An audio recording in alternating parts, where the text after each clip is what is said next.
ఆయన రెండు తెలుగు రాష్ట్రాల్లో సంచలన నాయకుడు. రెండు ప్రధాన పార్టీలు హోరాహోరీగా తలపడుతుంటే ఆ రెండు పార్టీలను కాదని ఇండిపెండెంట్ గా గెలుపు జెండా ఎగురవేసిన చరిత్ర ఆయనది. అటువంటి లీడర్ను చేతుల దూరమయ్యేలా చేసుకున్న వైసీపీ ఇప్పుడు మళ్లీ ఆయన్ను పార్టీలోకి తీసుకునేందుకు తహతహలాడుతోందట. ఇప్పటికే ఆ ఉమ్మడి జిల్లాల్లో కీలక నేత చేజారిపోవడంతో ఆ లోటును భర్తీ చేసుకునేందుకు ఇప్పుడు ఈయనపై గురిపెట్టిందట వైసీపీ అధిష్టానం. ఇంతకు ఎవరా లీడర్? వైసీపీ అభ్యర్థనను ఆయన మన్నిస్తారా, తిరస్కరిస్తారా? రాజకీయాల్లో ఊహాగానాలు, పుకార్లు, అసత్య ప్రచారాలు కొత్తేమీ కాదు.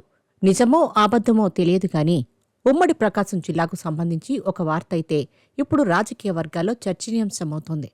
అదేంటి అంటే, ఉమ్మడి ప్రకాశంలో కీలక నేత బాలినేని జనసేన గూటికి చేరడంతో ఇప్పుడు అక్కడ వైసీపీని నడిపించే బలమైన నేత లేకుండా పోయారు. అయితే ఆ లోటును భర్తీ చేసుకునేందుకు వైసీపీ అధిష్టానం ఆమంచి కృష్ణమోహన్పై దృష్టి పెట్టిందట. వైవి సుబ్బారెడ్డి ఇప్పటికే ఆమంచికి రాయబారం కూడా పంపించారట.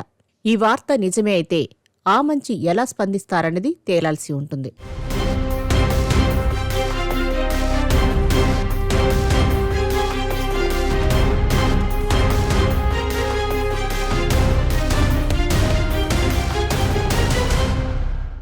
వైఎస్ జగన్ రాష్ట్రంలో 3 ప్రాంతాల్లో పార్టీని బలపరచాలని ప్రయత్నం చేస్తున్నారు. పార్టీని వదిలిపోయిన నాయకుల స్థానంలో కొత్తవారిని తీసుకురావాలనే ఆలోచనలో ఉన్నారు. శ్రీకాకుళం నుంచి అనంతపురం వరకు ప్రణాళికాబద్ధంగా ముందుకు వెళ్తున్నారని వైసీపీలో అంతర్గతంగా జరుగుతున్న చర్చ. ప్రభుత్వ మెడికల్ కాలేజీల విషయంలో ప్రభుత్వానికి వ్యతిరేకంగా పోరాటం మొదలుపెట్టారు జగన్. ఈ పోరాటాన్ని చివరి వరకు కొనసాగించాలని భావిస్తున్నారు. అలాగే 2003లో వైఎస్సార్ రాజశేఖర రెడ్డి తీసుకున్న విధానాన్ని అనుసరించాలనుకుంటున్నారు. రాజకీయంగా ప్రభావం ఉన్నా కానీ ప్రస్తుతం అవకాశాలు లేని నేతలను తన వైపు తిప్పుకోవాలని చూస్తున్నారు. ఈ క్రమంలో ఉమ్మడి ప్రకాశం జిల్లాలోని బలమైన ఆమంచిని పార్టీలోకి తీసుకురావాలనే ప్రయత్నం చేస్తున్నారని, ఈ విషయంలో వైవి సుబ్బారెడ్డి కీలకంగా వ్యవహరిస్తున్నారని వైసీపీ శ్రేణులే చర్చించుకుంటున్నాయి.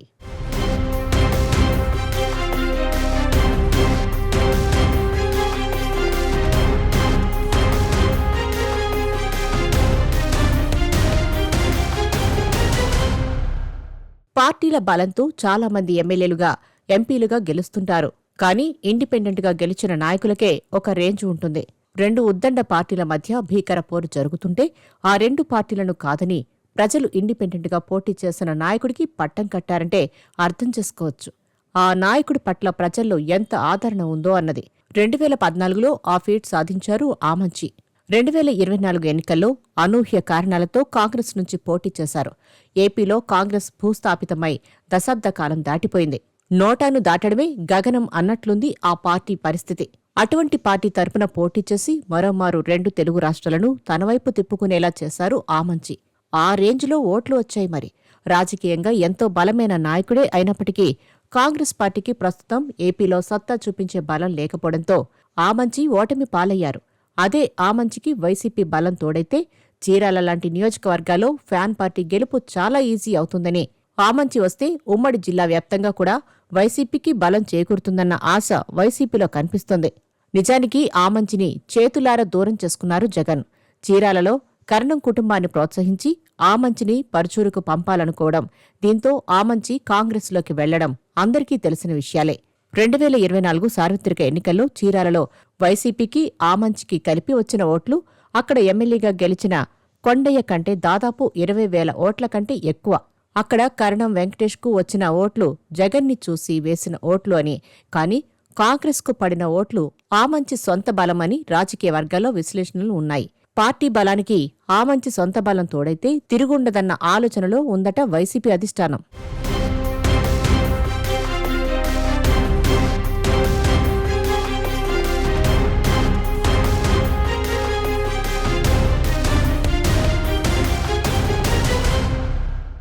ఆమంచి కృష్ణమోహన్ కాపు సామాజిక వర్గానికి చెందినవారు. చీరాల నియోజకవర్గంలో కాపుల ఓట్లు ప్రస్తుత లెక్కల ప్రకారం చూసినా 8 నుంచి 10,000కు మించవు. అలాంటి చీరాల నియోజకవర్గంలో కులమతాలకు అతీతంగా ఆమంచి చేసిన సేవే ఆయన్ను ప్రజానాయకుడిగా చేసిందన్నది రాజకీయ విశ్లేషకులు చెప్పే మాట. సాధారణంగా రాజకీయమంటే కులం, మతం ఆధారంగా నడుస్తుందని చిన్నపిల్లాడిని అడిగినా చెబుతారు.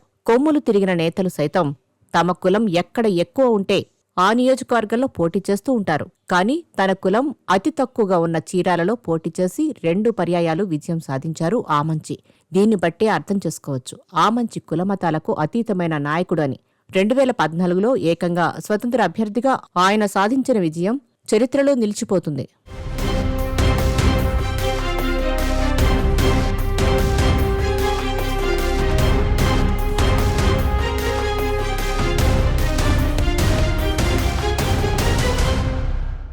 వైసీపీ ఆవిర్భావం నుంచి ఉమ్మడి ప్రకాశం జిల్లా ఆ పార్టీకి వెన్నుదన్నుగా నిలుస్తూ వస్తోంది. మొన్నటి వరకు ఆ పార్టీకి బలమైన నేతగా బాలినేని శ్రీనివాసరెడ్డి ఉండేవారు. ఈయన వైవి సుబ్బారెడ్డికి స్వయాన బావ. వైఎస్ జగన్మోహన్ రెడ్డికి సుబ్బారెడ్డి బాబాయ్ అవుతారు.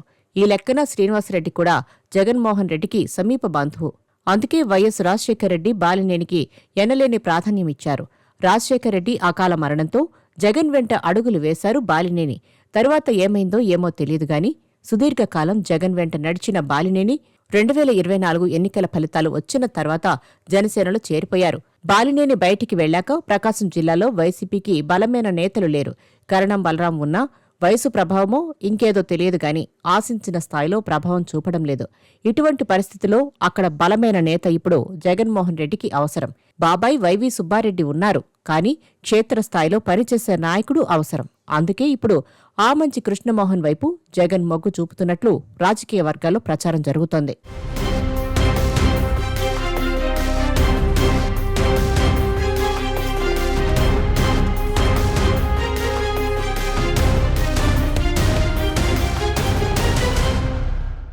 ఇటీవల ఒంగోలులో వైసీపీ రీజనల్ స్థాయి పార్టీ మీటింగ్ను నిర్వహించింది. ఈ మీటింగ్లో అనేక మంది వైసీపీ నేతలు, ఇన్ఛార్జీలు పాల్గొన్నారు. ప్రధానంగా పార్టీ బలోపేతం మీదనే చర్చ సాగింది అని అంటున్నారు. ఈ క్రమంలో ఆమంచి మీద వైవి సుబ్బారెడ్డి ఫోకస్ పడింది అని తెలుస్తోంది. ఇప్పటికే ఆమంచితో వైవి రాయబారాలు పూర్తయ్యాయని ప్రచారం జరుగుతుంది. ఇంకోవైపు ఆమంచి కృష్ణమోహన్ జనసేనలో చేరతారని కూడా చాలా కాలం నుంచే ప్రచారం సాగుతుంది. కానీ ఆయనను వైసీపీలోకి తీసుకొచ్చేందుకు వైవి సుబ్బారెడ్డి ప్రయత్నిస్తున్నట్లు సమాచారం. మరి వైసీపీ నుంచి వస్తున్న ఆఫర్ను ఆమంచి స్వీకరిస్తారా, తిరస్కరిస్తారా అన్నది తేలాల్సి ఉంది.